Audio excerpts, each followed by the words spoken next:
What is going on, everyone? You are tuned into the Invest in Hockey podcast. My name's Anthony Santini. Today is July 4th. Today, I am joined with, Eric Wilson. on this beautiful July 4th, big party going on in the USA, a lot going on in Canada too. We've obviously seen LCBO actually going on strike. I don't know if you were able to stop by, pick up some beers. I don't even know if you heard about that yet, but looks like there's a lot of action going on before we make the turn into the weekend. How was your long weekend, dude? Pretty good, pretty good. Feels like it was 2 weeks ago based on how long this work week's been. But yeah, it was good, man. How about you? Yeah, it was good. I mean, I was able to golf twice out of the 3 days, so I feel like that's pretty fair considering the weather that I was handling. But I know you started your job, what, Monday or I guess Tuesday because of the long weekend. What do you think so far? You liking it or what? Yeah, yeah. Hey, I mean, it's nice when you can do a bunch of things, enjoy the weather a little, but also be in the nice AC there too. Yeah, smooth week and July 4th, like you said, not too meaningful for us, but hey, tomorrow's Friday. This our nice pod will be posted and our viewers will have something nice to listen to for their Friday drive to work, you know? Yeah, beauty, buddy. I mean, without further ado, I know we want to get started and rip through these because we have so many free agencies signings to get through. I believe in total there's 198 signings that were done in the 2024 free agent day. I believe it was day one and day two. There was almost 200, and for the first time ever, there was $1 billion given out to players in total contract value throughout the 2 days, which is pretty ridiculous. I know the salary cap has gone up by what, $4 or $5 million, and I believe next year is going to go up another 4 5 too, which is great to hear. But I know we want to rip through some players. I don't want to take too much time introducing, and we want to keep it simple. We want to go about 10 to 20 seconds. For me, 10 to 20 seconds for you, and we're pretty much I'm gonna tee you up with some players. You're gonna give me your opinion, and whatever comes to our mind, because I know you wanted to get this done pretty much in the moment, but we want to at least give it a couple days to sit back, Yeah. digest, and really see how everything unfolds. Yeah, it's the right way to do it. I'm happy we're doing it this way. If there were it was a key 20 guy we missed out on, feel free to let us know. But I think we kind of covered the main chunk of guys. So yeah, you can introduce it here. All right, beauty. So number one, we're gonna go with Anthony Mantha signing for $3.5 million on a 1 year deal. What are your thoughts on that? Honestly, I think that it's a signing that's going to pay off, and I think that Mantha's going to have his best year in the last, call it 3 years. I think he had a bit of a slump, and I think he's going to score, call it 15 goals.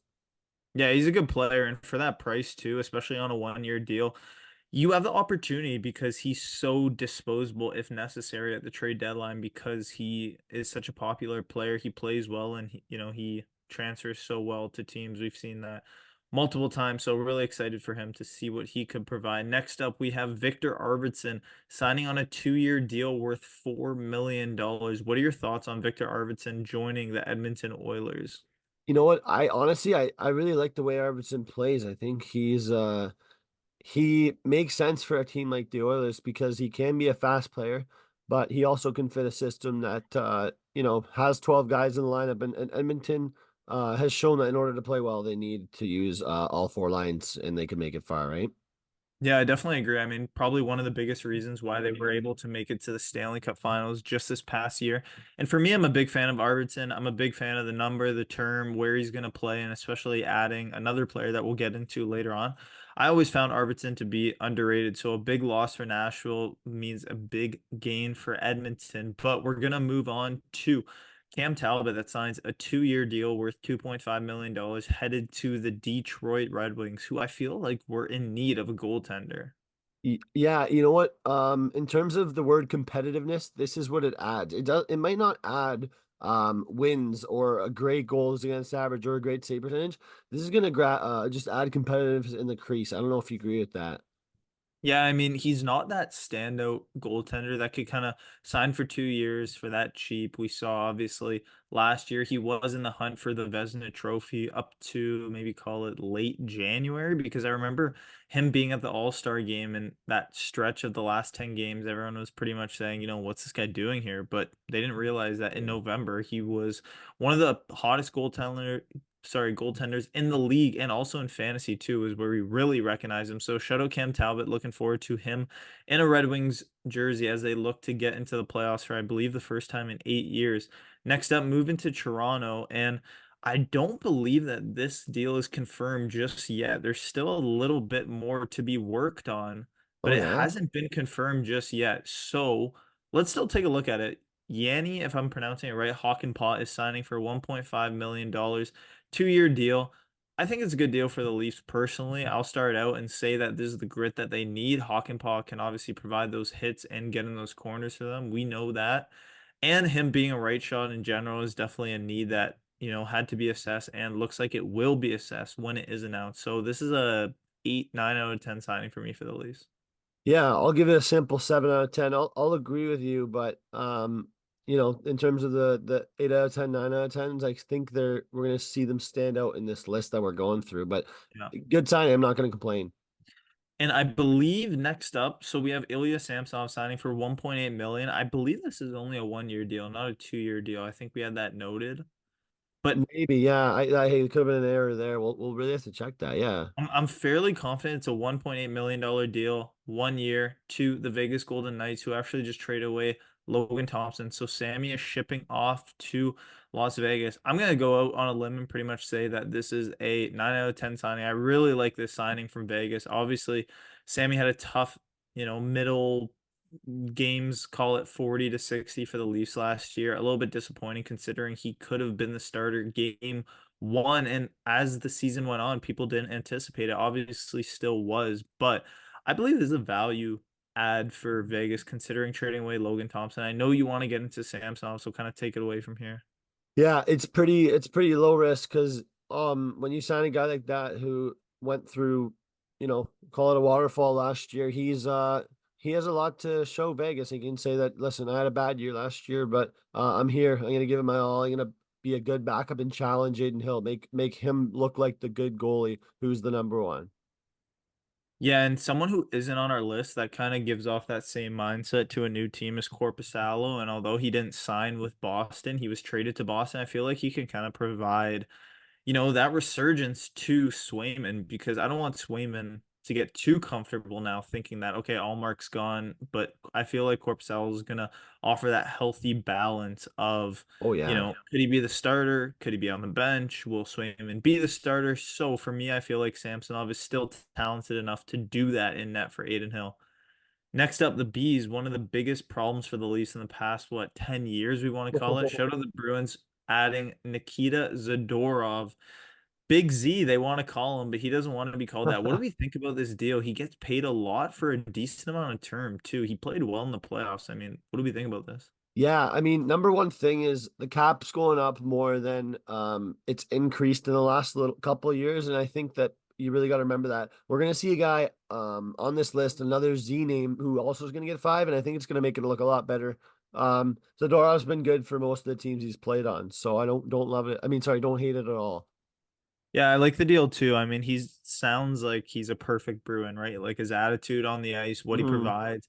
And we're gonna get into another signing that the Bruins got on later on. Maybe we can mention. Actually, already is in the list, so we can bring it up. But next up, like you said, with a Z or Z, whatever you want to call it. Maybe we could call it a Z because it's July 4th, USA, American Yeah, holiday. sure. I believe that's how they say it, right? Z in the US, Ooh, that's I want to say it's right? Because yeah. Big Z. If they call him Big Z, Oh, that'd so it's be got to be probably a yeah, it's got US. to be Z in US. Yeah, yeah.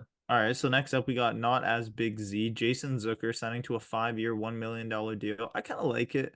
A little bit of an overpay, I would say, in terms of, the AAV, but considering how well he played last year, I feel like it would be tough for any team to really get him in that 3.5 range where I would personally put him. What do you think? Yeah, he really padded the stats somehow. I didn't watch any Predators games. I'm not gonna lie. I probably watched one or two. For a team that didn't do much, he did something for them.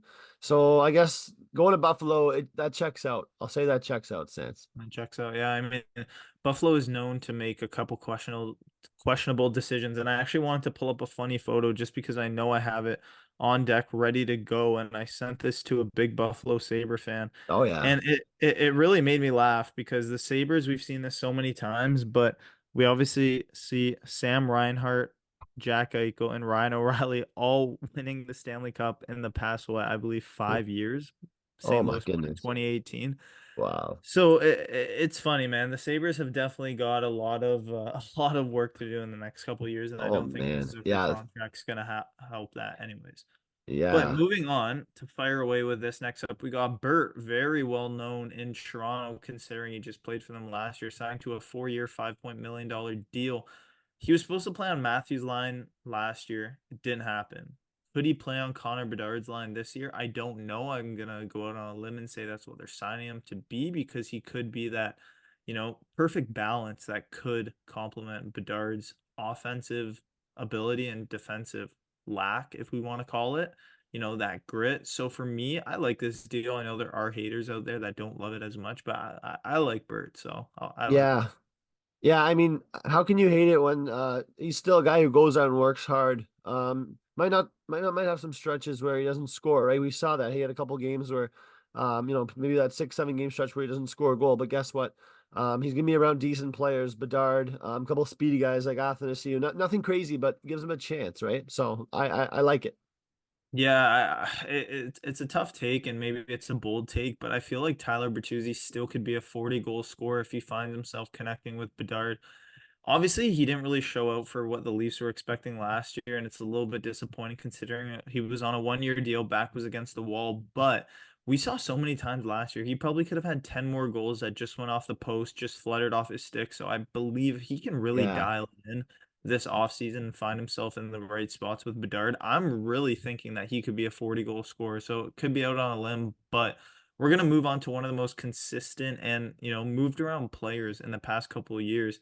Anthony Duclair signing a 4-year, $3.5 million deal. Pretty good AAV, if I'd say so. Yeah, it is really weird for a guy like this, a guy who cannot score 40 goals, but a guy who will make an impact in any given game just with his speed, quick hands, kind of can do everything but won't do everything in one game. It's pretty spread out with Duclair, and the Isles are a total misfit team where maybe he'll belong, maybe he won't. For me it's either it's going to work really well or it's not going to work and it's going to end really poorly. I'm not too sure. So Yeah, I feel like he's something that they've been looking for in a while, and it's been evident the past couple moves this offseason and obviously drafting. I believe the Islanders drafted Iserman, right?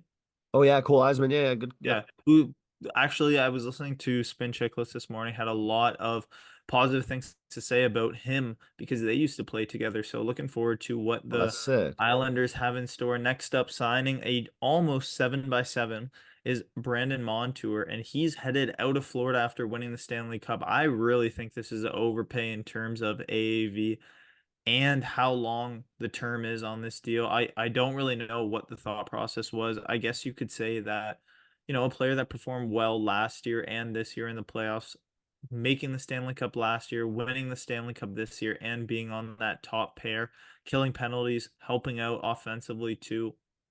eh, Considering how much defensemen were paid in this free agency, it kind of checks out.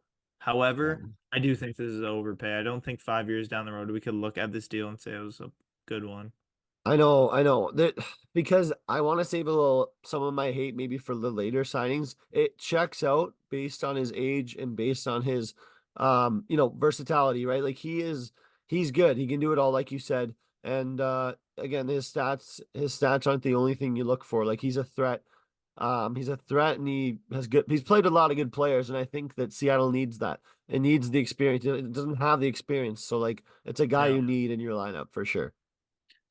Next up, we got Chris Tanev, who is coming home, homecoming for him. He's coming into the Toronto Maple Leafs, right shot defenseman that plays with some grit. It's a 6-year deal, 4.5 million AAV, and they cannot buy him out. And I believe there's also a no trade clause associated with this deal.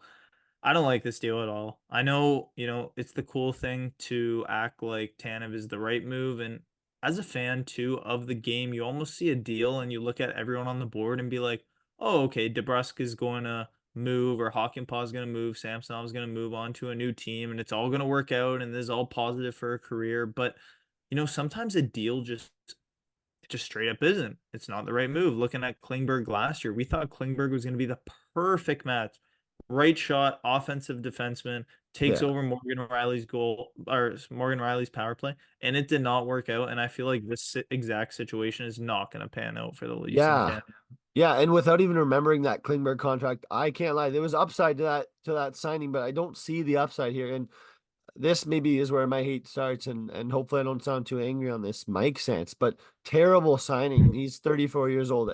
You know, that's the first thing any hockey fan can say, right? Like, when has any 34-year-old perform well for the next 4 or 5 seasons? And the fact that they can't buy him out, I'm just hearing that from you. But crazy to me. Crazy to me. It's gonna go down as something with a lot of risk, not much reward, right? So So anyways. would you say that this is one of the worst deals that the Leafs have ever signed in the past couple years? Yeah, for sure, for sure. Yeah, one of the worst. Wow, that's crazy. I like it. Well, moving on back to the Boston Bruins, who signed Lindholm to just about a 7 year, $7.5 million. And I mentioned that this kind of reminds me of when we signed David Backes because I thought it was going to be a big move. Ended up not working out at all, actually. And, I like Lindholm. I like how he played on Calgary more than how he played in Vancouver. I feel like he didn't really mesh too well, but at the end of the day, this is what the Bruins need. They need a first or second line defenseman. And if he can provide that for them, I feel like this is going to be a success. So I like this signing for the Bruins, and I like them being aggressive with the term too, because if they could find the first 2 years working out, it might go the whole stretch as well.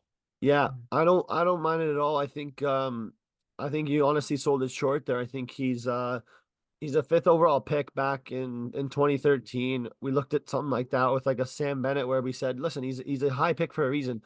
He's gonna shine one day, Yeah. right? And that's what happened. He just won a Stanley Cup. So with Lindholm, I agree with you. He had some good days on Calgary there. There's upside. Everyone said the Bruins' problem was there's no first line center, right? So they're gonna try and fix the problem, and you're gonna hate on it, right? It's fine for me, and I think he'll do absolutely fine.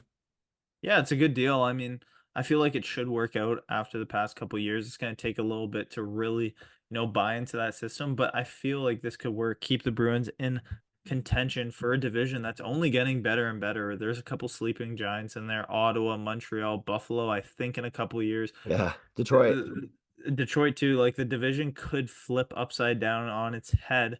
Moving on, Buffalo moves on actually from Jeff Skinner, buys him out. Pretty surprising considering how invested they were into him just a couple years ago. But he signs with the Edmonton Oilers, 3 mil, 1 year, standard. I mean, I like it. Yeah, I think it's the top free agent signing for me. That's my true honest opinion. I think that there's no risk because honestly, with what the Oilers have done, they've signed a lot of Yeah, guys in the last few years, and great example is having Cody Cece on their team back when he was known as a liability or a joke. And guess what? It turns out fine. With this, yeah. it's 1 year. He's not known as like a locker room cancer or anything, and looking at that left wing depth, you have guys like Evander Kane who don't really show up when it matters. So Skinner's the guy. The edge works crazy. Yeah, like a 1 year deal, obviously 3 million AAV. I wish they were able to sign him for a little bit longer, but I believe they're not looking to make too many big decisions right now, is what I heard. Obviously, with that GM vacancy, we'll see what that Yeah. looks like because we're still waiting for a Leon Draisaitl extension, which I think is going to come fairly soon, hopefully before the season starts. I like it though. I like this deal. I liked him on Buffalo. I liked him when he scored. Was it 30 or no, he didn't score 40. I think he scored 30 goals 3 years ago for Buffalo. So I've always liked Jeff Skinner. I want to see him play a playoff game because I heard a stat that not only has he never played in the NHL playoffs, but he hasn't even played in junior, which is absolutely ridiculous. He's never even tasted. We should get him out to Well, like beer league or something like that just to get some yeah. sort of playoff hockey. Beer League But playoffs, man. Corey Perry's in that weird spot. So I don't know, but Buffalo's in a weird spot, you know? yeah, moving on because I know we want to look at what could be deemed the biggest winners of free agent, sorry, of the free agency so far in the past 2 days. And I think that Nashville had a really good start to their free agency. Obviously, we could start off with Jonathan Marchessault, 5 years, 5.5 million dollars. I think it's a great deal. He's a little bit on the older end, proven winner, scores goals 30 plus. He's due for 25 plus next year, and he's going to be a valuable asset not only in the room but also on that power play. So for me, this is a big dub. Valuable asset. Never had injury trouble. There's not much risk here. Great signing. Oh no, you said it. Yes, No injuries. yes, Yasmin Marchessault or Bertuzzi at 5.5. I'm taking Marchessault. Yeah, no, I definitely agree. I like how you gave that low comparison there too. You know, he already won a Stanley Cup. Maybe he could bring that to a team that's looking to do that right now. Exactly. Next up, moving on to Brandon Skiji, as Murray would pronounce him. And dude, I was looking at the Nashville defense. They're stacked, dude. Luke Shen, Jeremy Lazon, Roman Yossi, and Skiji, as Murray pronounces them. But he signs a 7.7 7 by 7. I think it's a little bit of an overpay, similar to that deal with Brandon Montour, but it's kind of the asking price for a defenseman of his caliber right now. If you want to take him on, he's going to go from market value, and not only market value, but above market value. So I like the deal. I don't love the term in the AAV. If it was more of a maybe 5 by 5 or a 4 by 5, something in the range that, I'd be more comfortable with, but I don't like the deal. I like the move though. Yeah, and maybe you can kind of fact check this for me, Sam. I believe that Brady Shea had a career high in points last year, and he looked very confident for the Canes, and he looked like he could be trusted on their top power play when things were going wrong. If a guy was out, if maybe a Slavin wasn't healthy, if a Burns wasn't healthy, he had an amazing year, and I think people forget that. So I think that they kind of jumped on opportunity and said, "We think you can play like this for the next 5+ years. Like we see something in you." And I mean, maybe he knows a couple of guys that were able to kind of help him pick a team, but No, I definitely agree. And like you mentioned, it was a career high in points last year. 47 points, so oh pretty massive coming from him. Next up, Steven Stamkos leaves the Tampa Bay Lightning. He was offered a 3 by 8, $24 million dollars in total. Nashville gives him that exact amount, $24 million dollars in half the amount of time, 4 years. What do you think about this deal? I like it. Quick, easy. I like the deal. I like him moving on. Not really taking a pay cut. $8 million AAV. He's still a top end player in this league. yeah, it's if it's not an A+ signing, I don't know what it is because anyone would have given anyone, I'd say call it 15+ teams would have given him 8 million. And I know 15 teams Yeah. is a lot, but seriously, if knowing the cap went up too, people would have paid that much, man. Think of Seattle, Yeah. think of the Isles. Yeah, Yeah. No, I like that deal for sure. It feels like some of the players that have been established in this league for a couple years now are really, getting their payday. And it's weird because yeah, he was such a valuable captain for them through so many Stanley Cup runs in the past 10 years, and they yeah, offer him a deal like that. I feel like all hockey fans were very surprised. But yeah. moving on, Tyler Toffoli is leaving the Winnipeg Jets. He signs a 6 by 4, $6 million over 4 years. Leaving the Jets, they gave up a first round pick for him last year, and he is out of there. What do we think about it? Yeah, it makes you think of all those deadline acquisitions that Winnipeg made, and it's like, where are they? Where's Monahan? Where's Toffoli? Yeah. Where's even Brendan Dillon's gone, who we didn't even get to Brendan Dillon. But like I'm I like the signing a lot because guess what? You gotta somewhere put your cap somewhere, and San Jose has lots of cap space. They're in absolutely no stress for the next 5 years. Toffoli fits everywhere. You either fit everywhere or you fit nowhere. That's what they say, right? Yeah. No, it's true. I like the deal. He's been, through multiple teams, almost getting that Max Domi treatment right now, but in a Hmm. positive way. Maybe he could find a home in San Jose, help out Yeah. Celebrini, help out Bordlow, help out Really? what's Will Smith if he comes to play next year. So I like the move. Next up to the Seattle Kraken, Chandler Stevenson leaves the Vegas Golden Knights. He gets his cup. He signs a 7 year, $6.25 million deal. I hate this deal. I don't like it. I like the player. I don't like the term. I don't like the amount he was given. I feel like it was an overpay considering, he does have that second, third line caliber.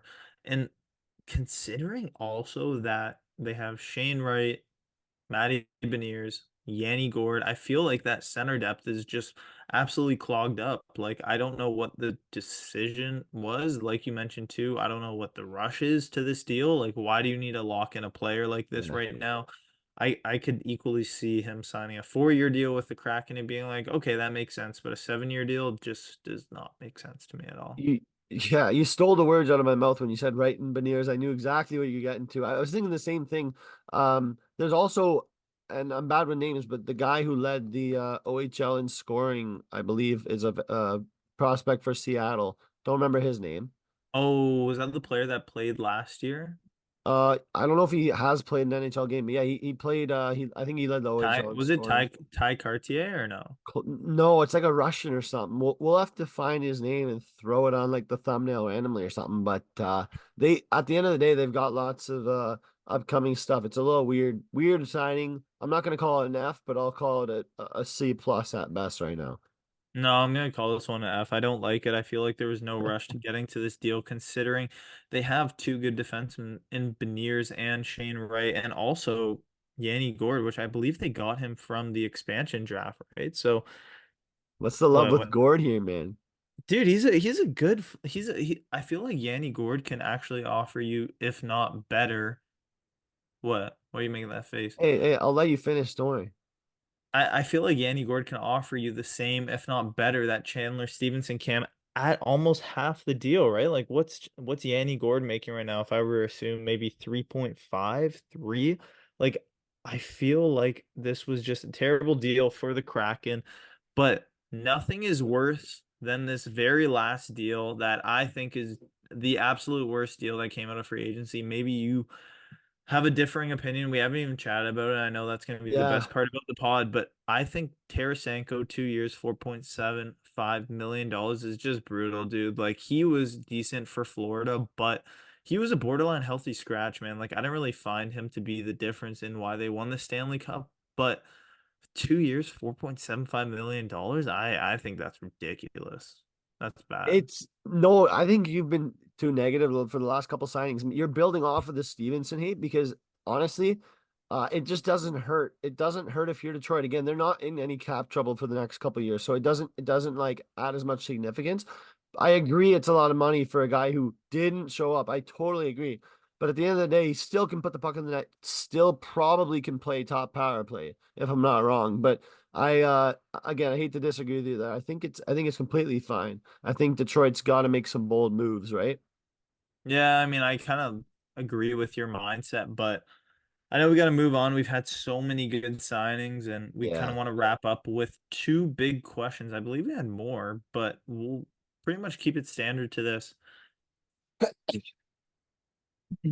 Best and worst overall team. So to define this, this is a team, the best being the team that wins with the most points next year. That would be, what's the trophy called again? I'm drawing a massive blank. Prezi. So the team winning the President's Trophy is our best overall team, and the Yeah. worst team is obviously the team coming dead last, number 32. So for me, I'm gonna say that the best overall team will be the Colorado Avalanche. I like it. I like it. Honestly, I'm gonna stick with the West. I'm going Dallas Stars for the best overall team in 2024-25. After I that like it. suit the Ryan Suter buyout, maybe. I like it, buddy. I'm gonna go out on a limb here, say the worst team is gonna be the Ottawa Senators. I feel like they're one more trade away from just blowing the ship up, man. Like I was looking at look at this guy's face. I was looking at their lineup and it looks the exact same as last September, if not even worse. And if they start saying, okay, we really need to move off from some of these key pieces, Shabbat's gone. Brady Kachuk, you gotta move him at top value right now. I don't think his value is gonna get any better than it is.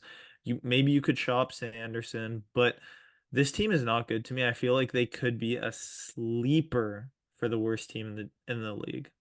Oh, it's hard.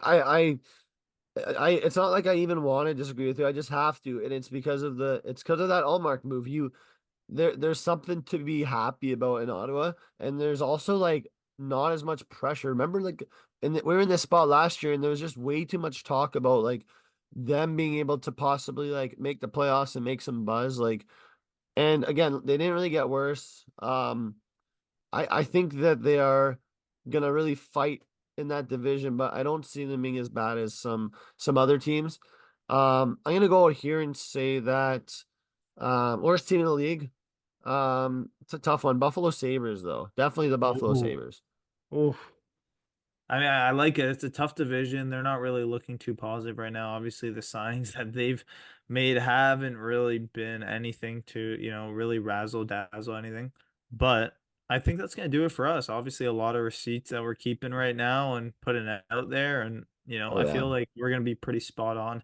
If we were to watch this video back at the end of next season, kinda, how everyone panned out. Yeah. So, without further ado, that's gonna be it for our July 4th episode. My name is Anthony Santini. His name is Eric Wilson. This is the Invested in Hockey podcast. Thank you everyone for joining, and we will see you next week.